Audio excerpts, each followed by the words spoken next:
ज्यादा क्रोध किसे आता है? जिसके मन में ज्यादा कामनाएं होती हैं, जिसके मन में ज्यादा लोभ होता है, उसको क्रोध ज्यादा आता है। क्रोध कब आता है? जब हमारी इच्छा पूर्ण न हो, जब हमारी इच्छा में कोई बाधा खड़ी होती है तो काम से क्रोध पैदा हो जाता है। जब ज्यादा धन कमा लोगे तो आपके अंदर क्रोध बढ़ जाएगा। काम से क्रोध होता है, कामात क्रोधो भी जायते। और जिसे बार बार क्रोध आता रहता है उसकी बुद्धि भ्रष्ट हो जाती है। वही व्यक्ति अनेक बीमारियों का शिकार बन जाता है। ज्यादातर बीमारियां चिंता से होती हैं। गुरबाणी में लिखा है, गुरु नानक देव जी कहते हैं, बड़े बड़े जे दीखें लोग, बड़े बड़े जे दीखें लोग, तिनका व्यापै चिंता रोग। दुनिया में जितने बड़े लोग हैं वो 90% बीमार रहते हैं। डायबिटीज है या हाई ब्लड प्रेशर है या हार्ट अटैक है। बड़े बड़े जे दीखें लोग, तिनका व्यापै चिंता रोग। ये ध्यान। हिरण्याक्ष ने पृथ्वी को छुपा कर रखा और वराह रूप धारण करके भगवान ने उसको मारा। वराह भगवान यज्ञ के रूप हैं, जिसका संकेत है कि धन कमा के कुछ यज्ञ करो। ये सप्ताह यज्ञ चल रहा है। संपत्ति का कुछ उपयोग है, उसका विनियोग है। अगर संपत्ति को सत्कर्म में नहीं लगाओगे तो ये संपत्ति आपको कुकर्म में लगा देगी, गलत रास्ते में ले जाएगी और आपका सर्वनाश कर देगी। जब आपके पास नोट आएंगे तो वो बैठना नहीं चाहते, वो कहीं जाना चाहते हैं। चाहे उसे सत्कर्म में लगा दो या गलत कर्म में। एक बार चारों ऋषि सनकादि वैकुंठ भगवान नारायण का दर्शन करने गए थे। जब छठी ड्योढ़ी पर पहुंचे तो जय विजय पार्षद ने रोक दिया था। इनको अभिमान आ गया कि हमसे बिना पूछे अंदर क्यों जा रहे हैं। जब किसी की जय जयकार होती है या जब व्यक्ति किसी जगह विजय प्राप्त करता है तो अभिमान हो जाता है। भगवान के पार्षदों का नाम था जय और विजय। आपकी जय जयकार होगी तो अभिमान हो जाएगा। आप किसी कार्य में सफल हो जाएंगे तो अभिमान हो जाएगा। और जब अभिमान होता है तभी पतन होता है। अभिमान वो पत्थर है कि जिसके गले बंध गया उसको पानी में डुबा देता है। अभिमानी व्यक्ति झुकना नहीं चाहता, ये ध्यान रखना। जिसके सिर पर बोझा होगा वो झुकना नहीं चाहेगा, उसको भय रहता है कहीं बोझा गिर न जाए। अभिमानी व्यक्ति किसी के सामने झुकना नहीं चाहता है क्योंकि अभिमान का बोझा उसके सिर पर रखा हुआ है। और जो व्यक्ति झुकना नहीं जानता वो निश्चित गिरता है, ये ध्यान रखना। झुकने वाला व्यक्ति ऊपर चढ़ेगा और अकड़ने वाला व्यक्ति नीचे गिरेगा। सीढ़ियों से नीचे आना हो तो आपको अकड़ के चलना पड़ेगा, देख लीजिएगा अनुभव करके। और ऊपर चढ़ना हो पहाड़ी पर तो थोड़ा सा आपको आगे की ओर झुकना पड़ेगा। जो झुकते हैं वो ऊपर चढ़ जाते हैं और जो अकड़ते हैं वो नीचे गिर जाते हैं। इसलिए गुरबाणी में भी कहा गया कि आपन कह जो जाने नीचा, सो जानिए सबते ऊंचा। अभिमान का परित्याग करना है। जब रोक दिया तो सनकादिकों ने श्राप दिया था कि तुमको 3 बार राक्षस बनना पड़ेगा। वही जय विजय पहले हिरण्यकश्यपु हिरण्याक्ष बनते हैं। माता दिति के गर्भ से ये प्रकट हुए, इसलिए कि संध्या वेला में माता दिति ने गर्भाधान की इच्छा प्रकट की अपने पति से। और कश्यप ने ये समझाया कि जब दुकान का मुहूर्त पूछते हैं आप, मुंडन का मुहूर्त है, विवाह का मुहूर्त है, यात्रा का मुहूर्त है, तो गर्भाधान का भी कोई मुहूर्त होगा। चाहे जब गर्भाधान हुआ तो राक्षस पैदा होंगे। ये संध्या का समय है, एकादशी है, पूर्णिमा है, संक्रांति है, नवरात्रियां हैं, शिवरात्रि है, जन्माष्टमी है, श्राद्ध पक्ष है। इन दिनों ब्रह्मचर्य का पालन करना चाहिए। अन्यथा ऐसे समय अगर गर्भाधान हुआ तो घर में राक्षस पुत्र पैदा होंगे जो तुम्हारी सारी परंपरा को बर्बाद कर देंगे। संध्या का समय था और पत्नी पुत्र चाहती है और पति ने कहा समय की प्रतीक्षा करो, लेकिन वो नहीं मानती और वेश्या जैसी निर्लज्ज होकर पति के वस्त्र पकड़ लेती है। तो समझ गए कि इसके गर्भ से राक्षस आने वाले। संध्या काल का गर्भाधान हिरण्यकश्यपु हिरण्याक्ष के रूप में प्रकट हुआ राक्षस। अंत में दिति को बड़ी ग्लानि हुई है और बहुत रोई है, पश्चाताप किया, आगे कभी ऐसी गलती नहीं करूंगी। तो पति ने वरदान दिया था कि तुम्हारा पोता ऐसा भक्त होगा जो तुम्हारा कलंक मिट सकेगा, और वो हुए हैं प्रहलाद। वृंदावन प्रहलाद। पाप का प्रायश्चित्त क्या है? शास्त्र कहते हैं आपसे कोई गलती बन चुकी है तो आप पश्चाताप कीजिए,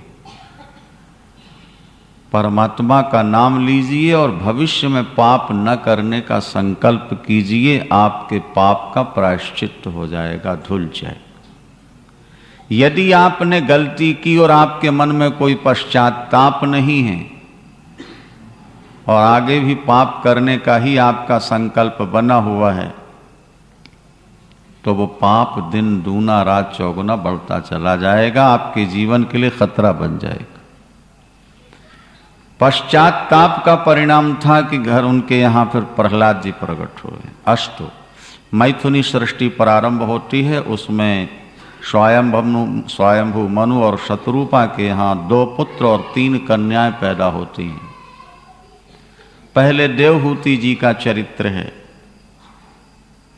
वो आप लोग ध्यान से सुने। मनु जी की पुत्री देवहूति, 3 बेटियां हैं, आकुति, देवहूति और प्रसूति। आकुति रुचि नाम के ऋषि को ब्याही गई थी और प्रसूति दक्ष जी को, और देवहूति का विवाह कर्दम ऋषि से हुआ था। देवहूति के गर्भ से कपिल भगवान प्रकट हुए हैं, जो गंगा सागर में आज भी विराजमान है। और तीर्थ बार बार, गंगा सागर एक बार। उन्होंने माता को ज्ञान का उपदेश दिया है। आप लोग भी श्रवण कीजिए उनका ज्ञान शांति से बैठकर। माता देवहूति परम सुंदरी कन्या थी। एक बार छत पर गेंद खेल रही थी। गंधर्वों का राजा विश्वावसु विमान पर बैठ के जा रहा था। नीचे उसने झांक के देखा, इतनी विचित्र सुंदरता थी कि वो मूर्छित होकर नीचे गिर पड़ा था। उस देवहूति भगवती का विवाह कर्दम ऋषि से हुआ है। कर्दम ऋषि ब्रह्मा की छाया से प्रकट हुए थे। पिताजी ने कहा था कि संतान पैदा करो बेटा, विवाह करा के, क्योंकि सृष्टि बढ़ानी है। कर्दम जी ने कहा था जीवन का लक्ष्य क्या है पिताजी? बोले परमात्मा को प्राप्त करना। तो कर्दम जी ने कहा पहले परमात्मा को प्राप्त कर लूंगा, उसके बाद विवाह करूंगा। कर्दम जी ने कठिन तप किया है और अनेक सहस्त्र वर्षों के तप के बाद भगवान नारायण ने उनको दर्शन दिया। वृंदावन विहारी। मानव जीवन का अंतिम लक्ष्य है ईश्वर की प्राप्ति, ये ध्यान दे लें। भजन केवल मनुष्य शरीर से ही हो सकता है। वैसे सृष्टि में 84 लाख प्रकार के शरीर हैं, लेकिन हाथ किसी के पास नहीं है। ध्यान दे लें। मनुष्य को ही परमात्मा ने हाथ दिए हैं और मनुष्य को ही इतना बढ़िया दिमाग दिया है।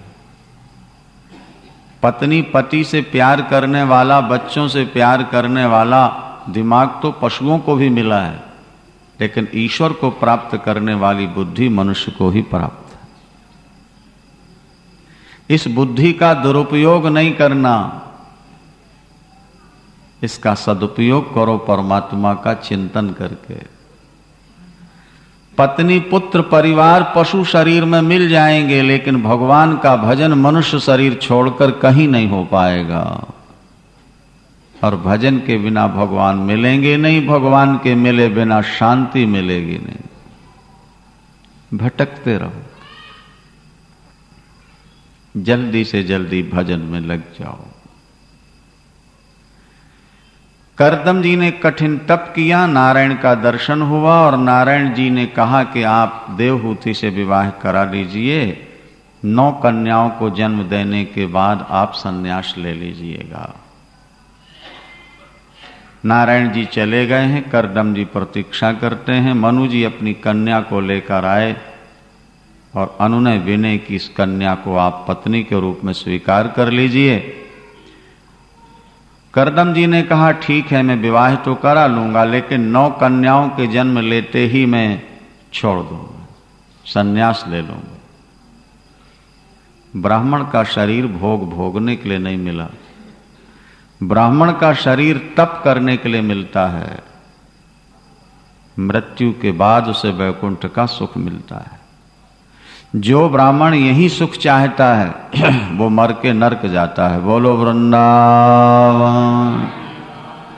ब्राह्मणस्य ही देहोयम, भागवत में लिखा है, ब्राह्मणस्य ही देहोयम क्षुद्र कामाय निश्यते कृच्छाय तप से चेहो प्रेत्यानंत सुखाय। ब्राह्मण का शरीर भोग भोगने के लिए नहीं मिला, बल्कि कठिन तपस्या करके परमात्मा को पाने के लिए। प्राणी मात्र को परमात्मा का चिंतन करना चाहिए। ब्राह्मण तो समाज का मुखिया है, वो स्वयं तप नहीं करेगा तो समाज को मार्गदर्शन कैसे दे सकता है। करदम जी ने विवाह करा लिया है। कथा लंबी है, मैं सार में आपको सुना दूं, समय थोड़ा है। पहले तो उन्होंने तप किया, विवाह के बाद फिर उनकी पत्नी सेवा करती रही। पत्नी पति की सेवा करे और पति परम पति का भजन करे, दोनों का उद्धार है। नारी अगर अपने पति की सेवा नहीं करती तो कितने ही भजन कर ले उसको सिद्धि नहीं मिलेगी।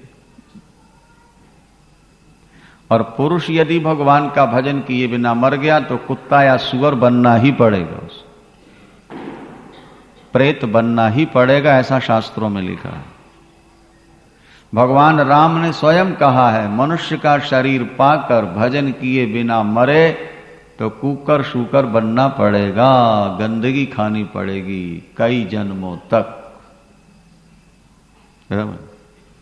वेद भगवान भी यही कहते हैं, इह चेद वेदी तत् सत्यमष्टि न चेदिहा वेदीन महति विनष्टि। मनुष्य शरीर पाकर यदि आपने ईश्वर को समझ लिया, आपका जीवन सफल हो गया। और यदि आप ईश्वर को नहीं समझ पाए तो महति विनष्टि, आपका सर्वनाश हो गया। ये समझ। देह धरे कर यह फल भाई, देह धरे कर यह फल भाई, के भजिय राम सब काम बिहाई। मानव शरीर प्राप्त करने का सबसे बड़ा फल यही है कि भजन के लिए सब कुछ छोड़ना पड़े तो छोड़ देना, लेकिन भजन नहीं छोड़। आज व्यक्ति कहता फुर्सत मिलेगी तो भजन करेंगे, लेकिन शास्त्र कहते हैं गृहस्थ जीवन में फुर्सत कभी मिलेगी नहीं।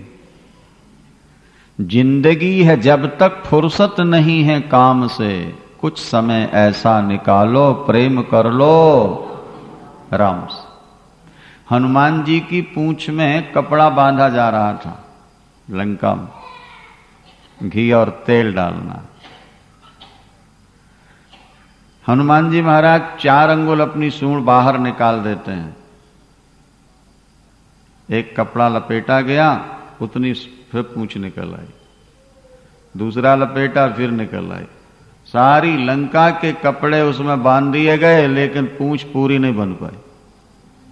हमारी आपकी जिंदगी की यही कहानी है महाराज। हम सोचते हैं बस एक काम सामने है, पूरा हो जाए फिर भजन करेंगे। एक पूरा नहीं होने पाता, दूसरा काम फिर सामने खड़ा हो जाता है, उसे पूरा करते हैं, तीसरा खड़ा हो जाता है, और यूं करते करते हमारी जिंदगी खत्म हो जाती है। गृहस्थ जीवन में फुर्सत कभी नहीं मिलेगी। गृहस्थ जीवन में तो समय निकालना पड़ेगा। समय निकाल कर कथा सुनो। बांके बिहारी पति भजन कर रहा है, पत्नी पति की सेवा कर रही है। शरीर सूख गया, बाल जटाएं बन चुकी देवहूति की, उन्होंने उबटन लगाना बंद कर दिया, श्रृंगार करना बंद कर दिया। पति भजन में बैठे हैं, वे सेवा में लगी। आज पति बहुत प्रसन्न हुए, एक दिव्य विमान बुलवाया और बिंदुसर में स्नान कराया तो उनका शरीर दिव्य हो गया। श्रृंगार कराने के बाद जब विमान पर बैठाला है, तीनों लोकों में घुमा दिया। आश्रम में आके कुछ दिन रहे, संकल्प मात्र से एक साथ 9 कन्याओं को जन्म दे दिया। और जन्म देने के बाद ही करदम जी ने अपनी पत्नी से कहा, देवी अब हम संन्यास लेंगे। देवहूति जी की आंखों से आंसू निकल आए। उन्होंने कहा, भगवान आप तो संन्यास लेके मुक्त हो जाएंगे, लेकिन मेरा क्या होगा? मैंने आप जैसे ज्ञानी पति को प्राप्त किया पर ज्ञान न ले सकी। दूसरी बात, इन कन्याओं का विवाह कौन करेगा? मेरी समस्याओं का समाधान करते जाएं आप। मैं आपको रोकूंगी नहीं सन्यास के लिए, क्योंकि आपने पहले वचन ले लिया है। करदम जी ने कहा, देवी चिंता नहीं करो, ब्रह्मा जी आएंगे, 9 कन्याओं का विवाह कर जाएंगे, तुम्हारे गर्भ से कपिल भगवान प्रकट होंगे, ज्ञान देकर के तुम्हारा भी उद्धार करते। जो नारी चरित्रवान होती है उसके गर्भ से महात्मा या परमात्मा प्रकट होते हैं। वृंदावन।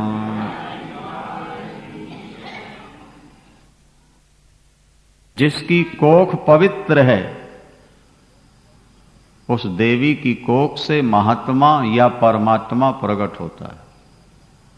माता देवहूति की कोख से कपिल भगवान प्रकट हुए हैं। देवता पुष्प वर्षा के बाजे बजाए और जय जयकार करते हैं।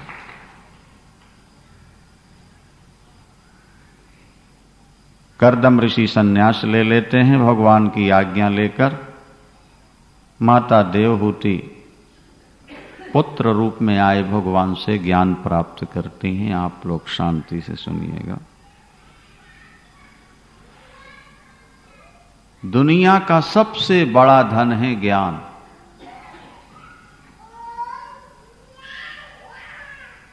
शास्त्रों में लिखा है, ज्ञानम लब्ध्वा पराम शांतिम। जिसने ज्ञान प्राप्त कर लिया उसको अखंड शांति मिल जाती है। धन पाकर अखंड शांति मिलती है या पद पाकर या पुत्र पाकर अखंड शांति मिलती है, ऐसा किसी शास्त्र में किसी ऋषि ने नहीं कहा। गिरे शांति किनको मिलती है? नोट कीजिए, ध्यान रखिएगा। जिसे ज्ञान मिल जाएगा उसे शांति मिलेगी। जिसे ईश्वर पर पूर्ण विश्वास हो जाएगा उसे शांति मिलेगी। जिसने दुनिया के भोगों का त्याग कर दिया है उसे शांति मिल जाएगी। हम सोचते हैं संग्रह में शांति है और भगवान कहते हैं त्याग में शांति है। बात भगवान की सही है, हमारी गलत है। त्याग में शांति मिलती। दिन में आपको हजारों रुपए मिलते रहें, अनेक प्रकार के भोग प्राप्त हों, लेकिन रात्रि में जब तक सब कुछ त्याग के आप निद्रा में नहीं जाओगे शांति नहीं मिलेगी आपको। अगर संग्रह में शांति हो तो फिर आप सोएं क्यों? निद्रा का मतलब है दुनिया को त्याग देना। क्या? ध्यान दो, जब तक आप निद्रा में नहीं जाएंगे आपको शांति नहीं मिलेगी। लुधियाना के किसी भी व्यक्ति से कह दो हम तुमको राष्ट्रपति या प्रधानमंत्री का पद देते हैं पर सोने नहीं देंगे, सोओगे उसी समय सूली पर चढ़ा देंगे, कोई तैयार नहीं होगा। क्या? राष्ट्रपति प्रधानमंत्री के पद से भी ज्यादा कीमती है, बोलो, नींद, निद्रा। और निद्रा में कुछ मिलता है? पत्नी, नोट, खाना पीना, सुनना, कुछ नहीं। सबको त्याग दिया हमने, एकदम शांति मिल गई, शांति मिल गई। आज लोग नोट कमाने के चक्कर में हैं, बेचारे खन्ना जी परेशान हो रहे हैं, आओ भैया सुन लो, आओ भैया सुन लो। वो कहते हैं जी मरने की फुर्सत नहीं है, कथा कौन सुनेगा, अभी तो नोट बटोर लेने दो। लेकिन नोटों में शांति नहीं है बाबू, नोट वाले तुम्हें बुला के सुनवाना चाहते हैं, उन्होंने भी कमा के देख लिया है। बोलो वृंदावन। क्या? गरीब नहीं बुला रहा तुमको, जिसने नोटों का अनुभव कर लिया वो बुला रहे हैं कि सुन लो एक बार बैठ। अमृतस्य तु नाशास्ति वित्तेनो। याज्ञवल्क्य की दो पत्नी हैं, मैत्रेयी और गार्गी। याज्ञवल्क्य संन्यास ले रहे हैं आज, सुनो ध्यान से। करोड़ों की संपत्ति है, दो भाग कर रहे हैं, दोनों पत्नियों को देके संन्यास ले लूं, आपस में लड़े नहीं। एक ने संपत्ति उठा के संभाल के रख ली अपनी पेटियों में, दूसरी विचार करने लगी। पति ने करोड़ों रुपया कमाया, दो दो पत्नियां हैं, दोनों सुंदरी हैं, दोनों सदाचारिणी हैं, दोनों सेवा करने वाली हैं। लेकिन आज मेरे पति दोनों पत्नियों को और करोड़ों की संपत्ति को हंसते हंसते छोड़ के जा रहे हैं। इसका मतलब है कि इससे भी कोई बढ़िया चीज मिलने वाली है इनको, जिसके लिए सब छोड़ रहे हैं। एक ने तो रख लिया, दूसरी ने कहा इस संपत्ति से क्या होगा। याज्ञवल्क्य ने कहा धनवानों की तरह जीवन बिता लेना। तो क्या धनवानों को शांति मिल जाती है? याज्ञवल्क्य ने कहा धन से शांति की तो कल्पना ही नहीं करना करो। अमृतस्य तु नाशास्ति वित्तेन। तो पत्नी ने कहा फिर उस धन को लेकर मैं क्या करूंगी जिससे शांति न मिले, जिससे ईश्वर न मिले। ये धन उसको दे दो जो संभाल रही है, मुझे वो धन दे दो जिसके लिए आप बाहर जा रहे हो। बोलो वृंदावन। मुझे वो धन चाहिए जिसके आधार पर सबको छोड़कर आप मुस्कुराते जा रहे हैं। एक बार ज्ञान प्राप्त कर लोगे आप, बिना धन के, बिना पत्नी के, बिना भोगों के भी शांति मिलेगी। दत्तात्रेय भगवान धूली में लौट रहे हैं, पड़े हैं, नीचे बिस्तर भी नहीं, लंगोटी मात्र है। और महाराज यदु के पास बहुत बड़ा साम्राज्य है, सेना, पुलिस, पलटन, कोष, खजाना, महल। यदु जी ने आकर के देखा कि इस बाबा के पास कुछ भी नहीं है, पर ये कितना शांत है, मस्तक पर कैसा लाइट है, वाणी में कैसा अमृत भरा हुआ है, और हमारे पास इतना कुछ है। हम अशांत हैं, दुखी हैं, तनाव में जी रहे हैं। चरणों में प्रणाम किया, भगवान आपके पास क्या है जिसके आधार पर आप इतने शांत हो? उन्होंने कहा बेटे ज्ञान है, ज्ञान। आत्मा का सही स्वरूप क्या है, परमात्मा से तुम्हारा संबंध क्या है, इसे जब तक नहीं समझ पाओगे तब तक शांति नहीं मिलेगी तुम, ये ध्यान रखना। और जब यदु को ज्ञान का उपदेश दिया, शांति मिल गई। माता देवहूति को कपिल भगवान ज्ञान का उपदेश दे रहे हैं, जरा एकाग्रता से सुनना। पति के चले जाने के बाद माता देवहूति ने भगवान को प्रणाम किया है। नमामि सद्धर्म विदाम वरिष्ठम। कपिल भगवान ने पूछा है, मां कुछ पूछना चाहती हो? हां प्रभु, प्रश्न करो। मां ने कहा, प्रभु इन इंद्रियों को विषय देते देते मैं तंग आ गई। इंद्रियों को जितना विषय दिया गया, इनकी भूख उतनी बढ़ती चली।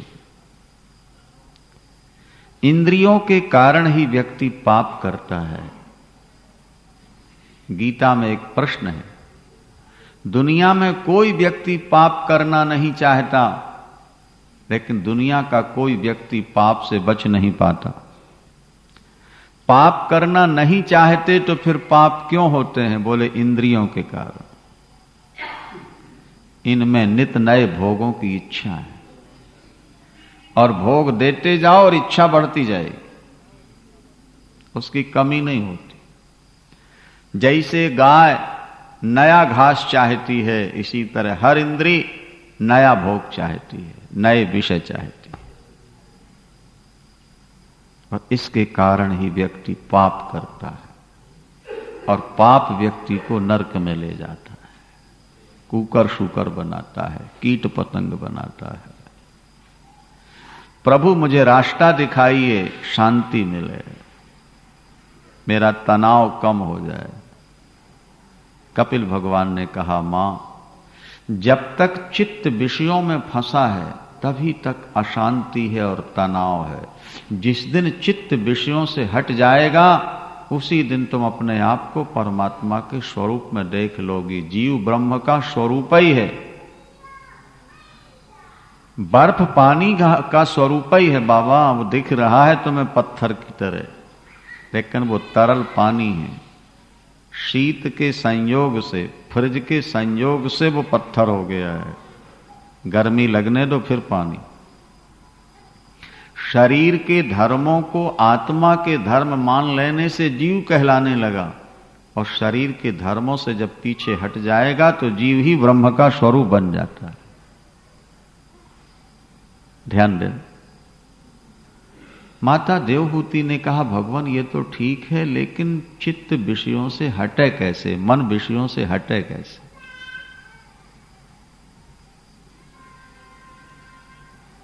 वृंदावन बिहारी मन विषयों से कैसे हटे? कपिल भगवान ने कहा कि मां संतों का संग करो। जिन संतों ने सब कुछ त्याग दिया है, जो संत जो भक्त निरंतर मेरे भजन में डूबे रहते हैं, जो मेरी मधुर मधुर कथा सुनाते रहते हैं, उनका निरंतर संग करते रहो।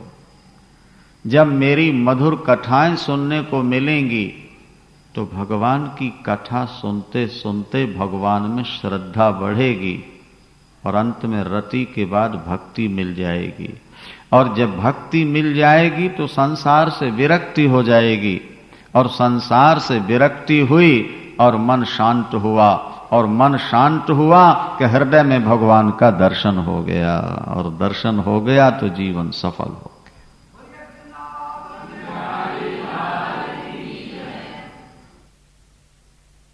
जैसा करो संग वैसा चढ़े रंग। तुलसीदास जी कहते हैं, जिस घड़े में 9 छिद्र हों, 9,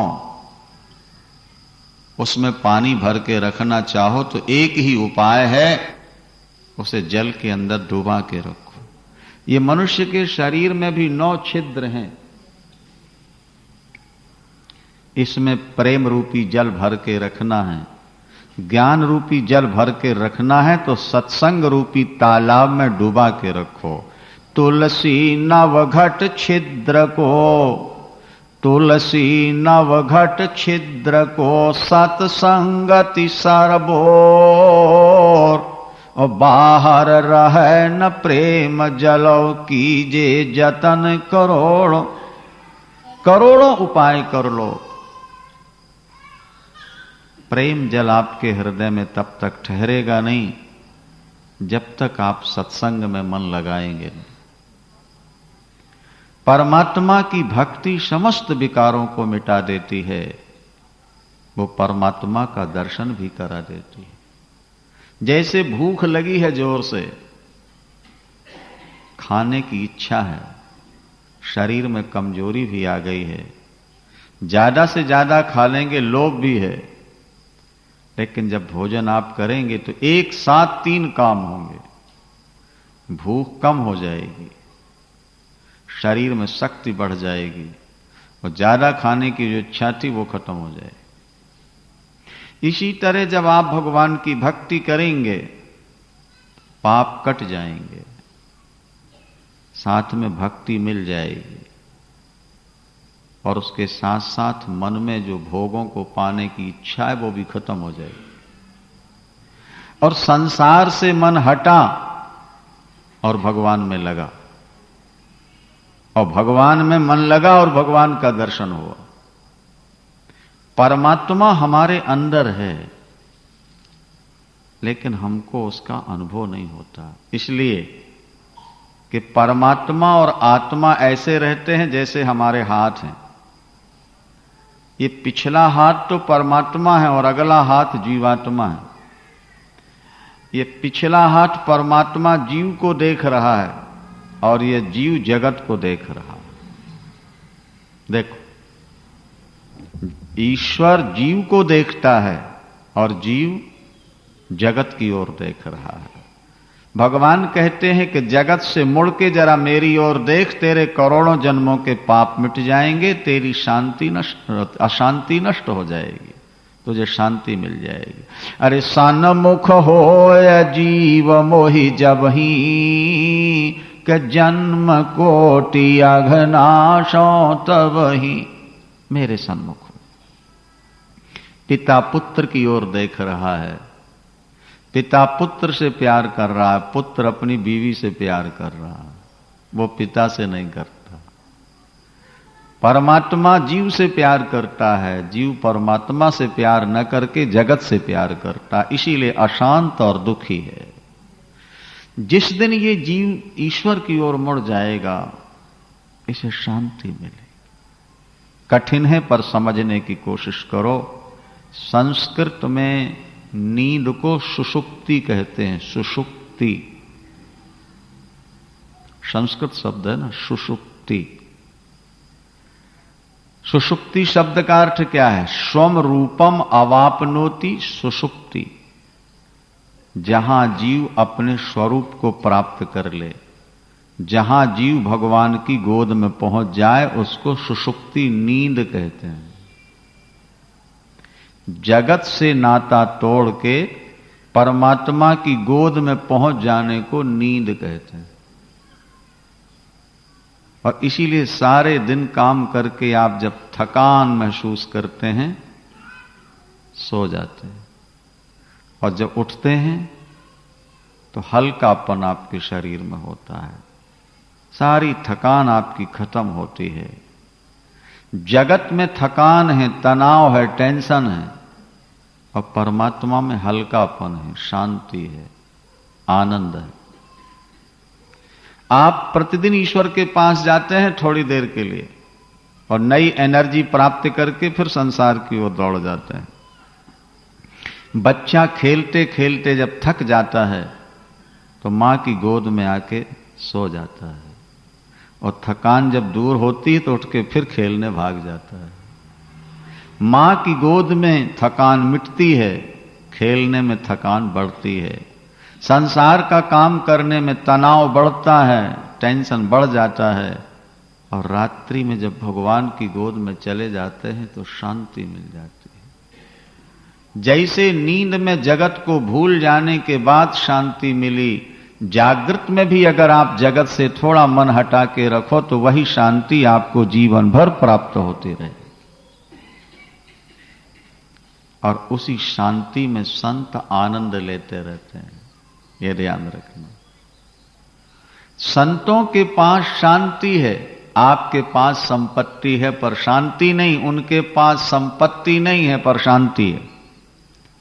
और ये बात ध्यान रखना है, संपत्ति कीमती नहीं है, शांति कीमती है। अगर शांति मिल गई तो सब कुछ मिल गया, और शांति नहीं मिली तो जो मिला है ना के बराबर। बिस्तर बढ़िया चाहिए कि नींद बढ़िया चाहिए? वृंदावन।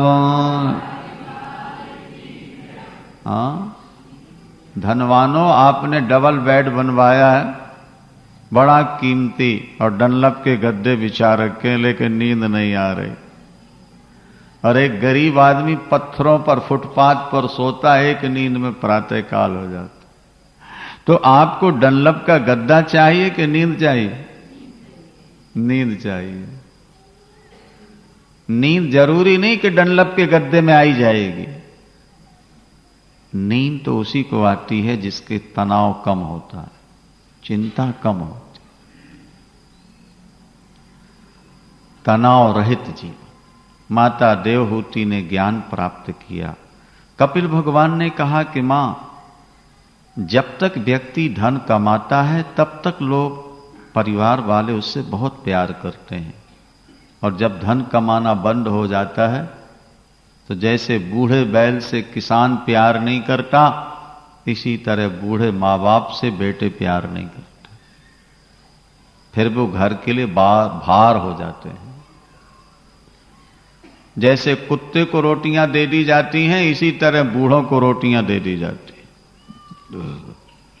शास्त्र कहते नाद्रियन्ते यथा पूर्वम की नाशा इव गोचरम। और जब वो मृत्यु शैया पर पड़ा होता है तो बनावटी आंसू बहाते हैं। मरने के बाद उसको यमलोक ले जाया जाता है, क्योंकि जीवन में भजन नहीं किया उसने, केवल धन कमाया है। रास्ते में गरम रेत है, गले में रस्सी बांध के यमराज के दूत गरम रेत से घसीटते हुए ले जाते हैं। ऊपर से चाबुक की मार पड़ती है। सड़क के किनारे खड़े हुए पक्षी अपनी चोंच से नोच नोच कर उसको खाते जाते हैं। भूख लगने पर मुख में विष्ठा भरते हैं, और प्यास लगने पर गरम तेल मुंह में डालते हैं। नरक में ले जाकर कपड़े लपेट के आग लगा देते हैं, तो कहीं लकड़ी की तरह उसको चीरते हैं, कहीं कपड़े की तरह उसे सिलते हैं, कहीं पूड़ी की तरह उसको तलते हैं। तो पर नारी से प्यार करने वाले को गर्म लोहे की नारी से आलिंगन कराते हैं, पर पुरुष से प्यार करने वाली नारी को गर्म लोहे से आलिंगित कराते हैं। हजारों वर्षों तक ये पीड़ाओं का अनुभव करता है, और फिर जब दोबारा मृत्युलोक आता है तो गरीब होता है, कुरूप होता है, मूर्ख बन के पैदा होता है, संतानहीन होता है, और जगह जगह ठोकरें खाता है। धर्म करके मरोगे तो स्वर्ग जाओगे, स्वर्ग का सुख भोगोगे, और जब दोबारा जन्म लोगे तो धनवान बनोगे, बुद्धिमान बनोगे, रूपवान बनोगे। कल खन्ना जी भी आपको सुना रहे थे, शास्त्र की बात है, हमने कई बार आपको सुनाई है। लोग कहते हैं ईश्वर नहीं है, कि ये कर्म का फल नहीं है। हम कहते हैं जरूर है। अभी हम हिसार में कथा सुना रहे थे, एक बहुत बड़ा परिवार है, जिंदल परिवार, पाइप वाले, अरबों रुपया। उनके एक बेटे ने हमसे कहा, जो फर्स्ट क्लास इंजीनियर भी है, 4 बेटे हैं, बड़े सात्विक हैं सभी। एक बेटे ने कहा कि महाराज, मुझको ये विश्वास नहीं हो रहा था आज तक कि इस जन्म का किया अगले जन्म में मिलता है, लेकिन आपकी कथा ने मेरे संशय निकाल दिए। मुझे विश्वास हो गया इस जन्म का किया अगले में मिलता है। कुछ दृष्टांत ऐसे थे कि जिससे विश्वास हो गया। आप भी सुन लीजिए, एक दो सुना देते हैं। हमने दृष्टांत एक दिया कि भाई देखो, एक बच्चा टाटा बिरला के घर पैदा हो जाए तो पैदा होते ही अरबपति हो गया कि नहीं हुआ? बोलो भाई। बच्चा पैदा हुआ और अरबों का मालिक बन गया। सोने के चम्मच में उसको दूध पिलाया जा रहा है, चांदी के पलने में झुलाया जा रहा है, दो दो चार चार दासियां उसकी सेवा में लगी हैं। और एक पुत्र पैदा हो जाए तो 50 लाख रुपया जन्म की खुशी में लुटाया जाता है। और दूसरा बच्चा फुटपाथ पर पैदा होता है, उसको चिथड़े नसीब नहीं होते, बीमार हो जाए तो इलाज के लिए पैसे नहीं हैं, मां के लिए पेट भरने के लिए रोटी नहीं है। पैदा होने वाले दोनों बच्चों ने अभी कोई कर्म तो किया नहीं, अभी तो पैदा ही हुए हैं। और पैदा होते एक अरबपति बन गया और दूसरा रोड़पति बना हुआ है, एक करोड़पति दूसरा रोड़पति। तो अगर पहले जन्म के कर्मों का फल न हो तो फिर एक कंगाल और दूसरा करोड़पति कैसे हुआ? क्या आप ये कहोगे भगवान ने ऐसा बना दिया? इसका मतलब है कि भगवान पक्षपाती है, किसी को धनवान और किसी को कंगाल बनाता है, किसी को विद्वान और किसी को मूर्ख बनाता है। भगवान पर पक्षपात का आरोप हो जाएगा। और जो बड़े नेता जरा सा भी पक्षपात करें उनको लोग स्वीकार नहीं करते, फिर भगवान को कौन स्वीकार करेगा? भगवान पक्षपात नहीं करता। महाभारत में एक प्रसंग आता है, धर्मराज युधिष्ठिर ने भगवान कृष्ण से प्रश्न किया, प्रभु ये दुनिया किसने बनाई? भगवान ने कहा मैंने बनाई। तो फिर आपने किसी को सुंदर और किसी को कुरूप क्यों बना दिया? किसी को धनवान किसी को कंगाल क्यों बनाया आपने? किसी को संतानवान तो किसी को संतानहीन बनाकर प्रभु देखिए कैसी सृष्टि की है आप। सबको सुंदर बनाते, सबको धनवान बुद्धिमान। धर्मराज युधिष्ठिर तो बड़े धर्मशील थे ना, उन्होंने कहा प्रभु ये दिव्य स्वर्ग हो जाता, सबको एक सा बना देता। भगवान ने कहा भैया मैंने क्या बनाया है, मैं तो एक जजमेंट देता हूं, कुर्सी पर बैठ के व्यक्ति जैसा कर्म करता है वैसे ही फल दे दिया करता हूं। मजिस्ट्रेट जो जजमेंट दे रहा है, फैसला दे रहा है, उसका राग द्वेष नहीं है, फाइल के आधार पर फैसला दे देता है। एक व्यक्ति ने लाख रुपया दान किया है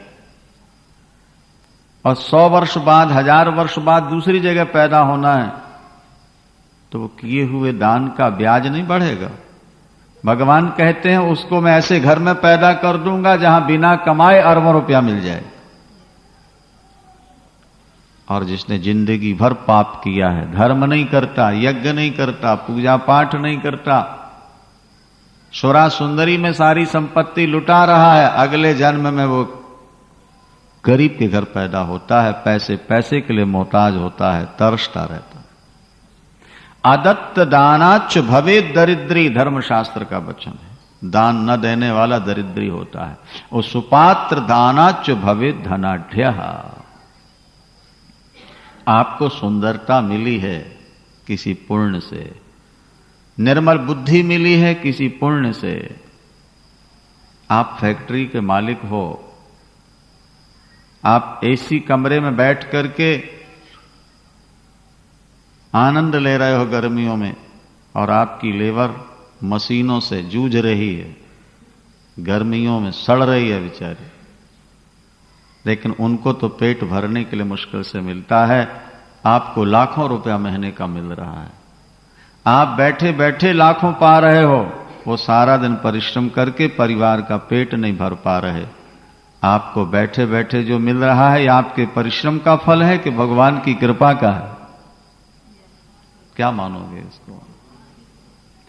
और उसके बाद अगर ईश्वर को भूल जाओगे तो वो कभी माफ नहीं करेगा। सुग्रीव दर दर भटक रहा था, ऋष्यमुख पर्वत पर बैठा विचारा कथाएं सुनता है, संतों की सेवा करता है।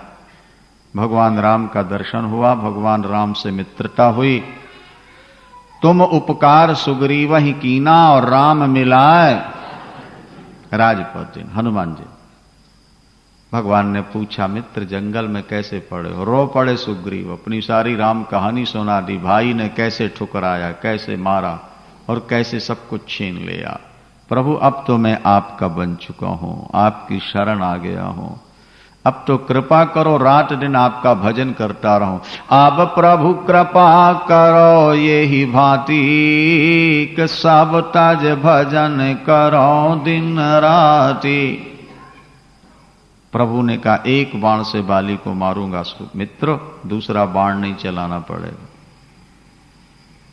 और राम ने बाली को मार दिया। मारने के बाद सुग्रीव को राजा बना दिया। पत्नी वापस दिला दी, तारा भी दिला दी, सारा कोष और खजाना प्राप्त हो गया। सुग्रीव राजा, अंगद युवराज। प्रभु ने मुस्कुराते हुए कहा मित्र आपका दुख तो मैंने मिटा दिया, अब मैं 4 महीने सामने पहाड़ी पर रहूंगा, बीच में आते जाते रहिएगा, सीता की खोज के लिए विचार विमर्श करते रहना है। सुग्रीव ने कहा प्रभु ऐसा कहकर मुझे लज्जित न कीजिए, आपने मुझे सब कुछ दिया है, मैं तो आपके चरणों में ही पड़ा रहूंगा, जब तक सीता की प्राप्ति नहीं होगी तब तक मैं चैन से नहीं बैठूंगा। लेकिन रामायण पढ़ो भैया, 4 महीने बीत गए हैं, वर्षा के दिन, आंधी और तूफान, और सुग्रीव जी महल में हैं और राम जी पहाड़ी पर हैं, घास की झोपड़ी में। लेकिन एक दिन सुग्रीव राम से मिलने भी नहीं गए। रामायण पढ़ के थे। और तब राम को कहना पड़ा जिस बाण से मैंने बाली को मारा है वो बाण मेरे पास रखा हुआ है, कल सुग्रीव को उस बाण से मार डालूंगा यदि मेरी शरण में नहीं आया। ये हमारे आपके लिए संकेत है। उस प्रभु ने हमें आपको बहुत कुछ दिया है, झोपड़ी से कोठी कार वाला बना दिया है, लेकिन अगर हम उसको भूलते हैं सुग्रीव की तरह तो राम का कालदंड सदा हाथ में। ये ध्यान रखना, जिस ईश्वर ने हमें सब कुछ दिया उसे भूलना नहीं है। भूल जाने से बहुत नुकसान है, आगे नरक है और इस जीवन में शांति नहीं मिलेगी। और ईश्वर की शरण में जाओगे तो यही शांति मिल जाएगी, आगे दुखों से बच जाओगे। फिर माता के गर्भ के दुख से बचोगे। जैसे भट्ठे में ईंटा पकती है इसी तरह 9 महीने बच्चा माता के पेट में पकता है जठराग्नि से। रक्त कुंड में 9 महीने पड़ा रहता है, गर्दन में पैर फंसे हैं, हाथ जोड़े हुए। माता ने मिर्चा खा लिया है तो सारा दिन जलन होती है। उल्टा नीचे सिर ऊपर धड़। भगवान सैकड़ों जन्म का ज्ञान दे देते हैं और तब गर्भ का बालक रोता है। उस रक्त में कीटाणु होते हैं जो बच्चे को हर समय काटते रहते हैं, जैसे मच्छर डंक मारता है, इसी तरह वो सब कीटाणु उसको काटते रहते। बच्चा क्षण क्षण में मूर्छित होता रहता है और तब रोता है कि प्रभु मुझे एक बार इस नरक कुंड से निकाल दो, मैं आपका इतना भजन करूंगा ताकि दोबारा मुझे इस नरक में ना आना पड़े। 9 महीने तक रोता है, पर जैसे ही पैदा हुआ माया ने पर्दा डाला और भजन भूल गया। भूमि परत भाढ़ावर पानी, जनु जीवहि माया लपटानी। आकाश में जल निर्मल, जमीन में गिरा गंदा। बच्चा मां के गर्भ से बाहर आया और माया हावी हो जाती। सत्संग नहीं करोगे माया नहीं हटेगी। हनुमान जी दौड़े दौड़े आए सुग्रीव के पास और बोले कपिराज जिस रास्ते से बाली गया है वो रास्ता चौड़ा नहीं है, बहुत चौड़ा है। वो बाण राम के पास रखा है, सावधान हो जाओ। सुग्रीव कांप गए। संत का काम है सोए जीवों को जगाना। अगर सुनकर के जाग जाओगे तो राम को पा जाओगे, सोते रहोगे तो मारे जाओगे। बोलो वृंदावन। संत जगाते हैं और परिवार तुम्हें सुलाता है। परिवार तो कहता कमा के लाओ, कमा के। एक दृष्टांत है, सुनो ध्यान से। पहले तेल निकाला जाता था कोलू से, बैल लगाया जाता था, नहीं तो तेली क्या करता था? बुजुर्गों को पता है, बूढ़े लोगों को, बैल की आंख में पट्टी बांध देता है, कोल्हू में लगा दिया और उसको घुमाता है। 2-4 चक्कर लगवाने के बाद थोड़ी सी खली उठा के दे देता। बैल ने खा लिया, फिर चला दिया। अब आंखें तो बंद हैं, वो फिर चलता रहता इस आशा से कि अब खली मिलेगी, अब खली मिलेगी। 10-20 चक्कर लगाने के बाद फिर एक टुकड़ा उठा के दे देता है और फिर अपने काम में लग जाता है। वो बैल घूमता रहता है, अब मिलेगी खली। 1-आध घंटे बाद आएगा, फिर एक टुकड़ा उठा के दे दे और शाम को खोल करके पट्टी खोल देता है। उसी के द्वारा निकाली गई बहुत सारी खली से थोड़ी सी निकाल के खिला देता है, सारा दिन घुमाता है। शास्त्र कहते हैं ये गृहस्थ जीवन में व्यक्ति कोल्हू का बैल है। सुबह उठा तो चाय रूपी खल पिला दी थोड़ी सी, नहीं 1-आध परोठा खा लो और 1 कप चाय पी लो घर से और चले जाओ सीधे दुकान। और 12 बजे टिफिन पहुंच जाएगा तो वहीं बैठ के खा लो। शाम को 4 बजे फिर चाय का थर्मस पहुंच जाएगा और रात को आओगे फिर 2-4 रोटी खिला के तुमको सुला देंगे। कोल्हू के बैल की तरह तुम जिंदगी भर कमाते रहो, इनका पेट भरते रहो और मर के 7 मन लकड़ियों में जलकर गंगा जी में बह जाओ। यही जिंदगी है। ये व्यक्ति कोल्हू के बैल की तरह सारी जिंदगी पिसता रहता, न कथा, न पूजा, न पाठ, न ध्यान, न सत्संग। परिवार का प्यार ही आंख की पट्टी है और वासना का सुख ही खली है। और ये जीव बैल की तरह अंधा होकर लगा रहता। जागो, समय आ गया है। ये दुनिया को छोड़ के जाना है, साथ कुछ नहीं जाएगा। बहुत गई, बहुत गई थोड़ी रही, नारायण अब चेत। काल चिरैया चुग रही, निष्दिन आयु खेत। ये काल खा रहा। रात्रि में देखते हैं यहां हार श्रृंगार का झाड़ लगा है, पुष्प खिले होते हैं, सूर्य निकलते हैं, थोड़ी सी हवा में सब झर जाते हैं।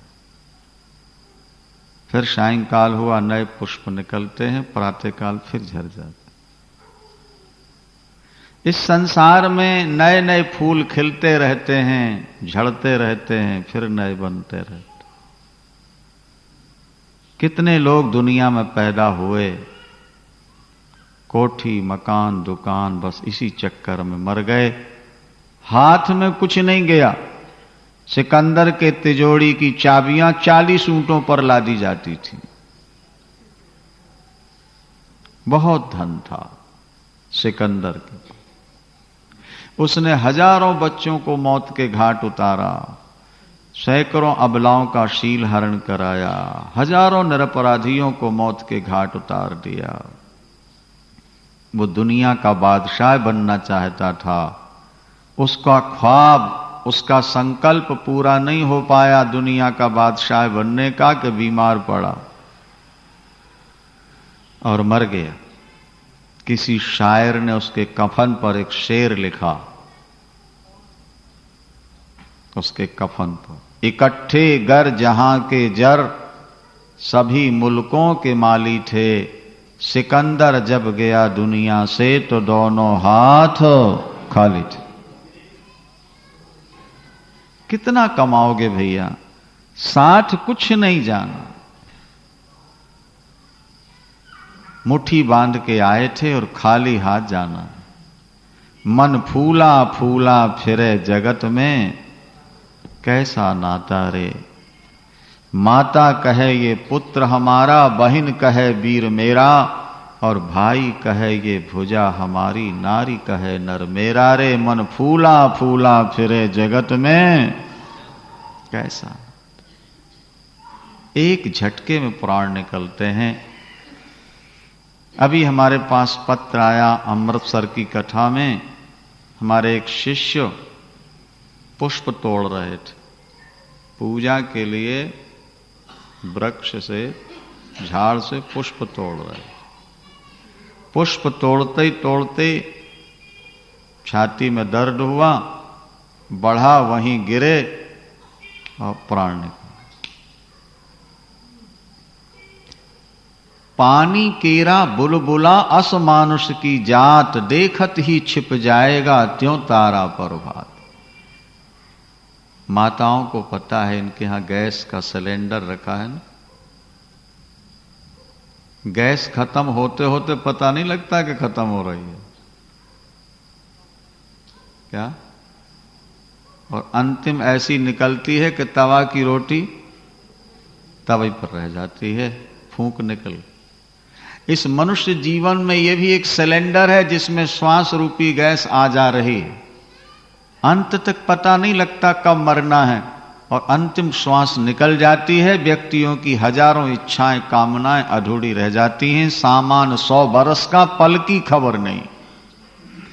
और तब पेट पकड़ के माता रोवे, बाह पकड़ के भाई, और लपट झपट के तिरिया रोवे, हंस अकेला जाए।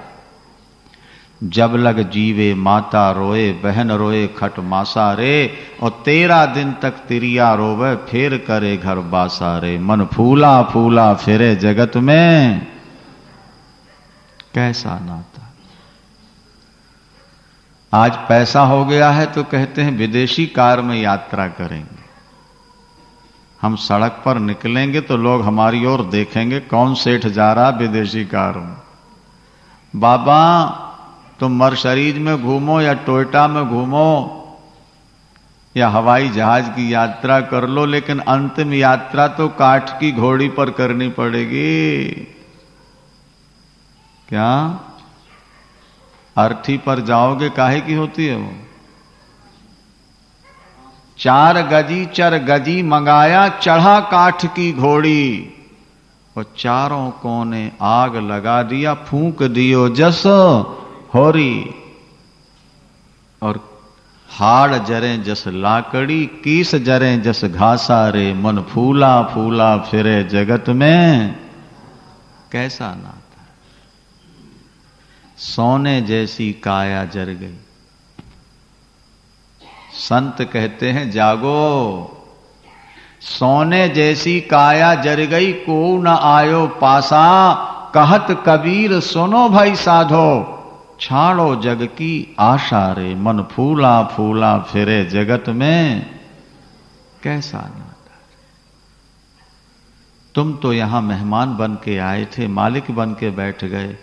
तुम तमाशा देखने आए थे, खुद ही तमाशा बन गए। तमाशा खुद न बन जाना, तमाशा देखने वालों। ये दुनिया अपनी नहीं है, ये सराय है, सराय। ये रेलगाड़ी का डिब्बा है, स्टेशन आते ही टिकट खत्म होते ही उतरना है। माता देवहूति से कपिल भगवान ने कहा, मां विषयों से मन हटाओ, सत्संग करो और भगवान के ध्यान में डूब जाओ। ध्यान करते करते मन शांत हो जाएगा, मां अखंड शांति मिलेगी। अन्यथा मर के फिर नरक जाना पड़ेगा। पुनरपि जननम पुनरपि मरणम पुनरपि जननी जठरे शयनम इह संसारे खल दुष्टारे।